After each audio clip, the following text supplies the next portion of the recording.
మీద చెయ్యి వేసి బొట్టు పెట్టినా, తాళి బొట్టు మెడను కట్టి బొట్టు పెట్టినా, తల మీద చెయ్యి వేసి బొట్టు పెట్టినా, తాళి బొట్టు మెడను కట్టి బొట్టు పెట్టినా, సన్ని కళ్ళు తొక్కినా సప్త పదులు మెట్టినా, సన్ని కళ్ళు తొక్కినా సప్త పదులు మెట్టినా, మనసు మనసు కలపడమే మంత్రం పరమార్థం.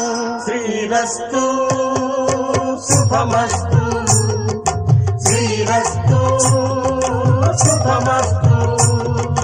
శ్రీకారం చుట్టుకుంది పెళ్లి పుస్తకం, ఇక ఆకారం దాచుతుంది కొత్త జీవితం.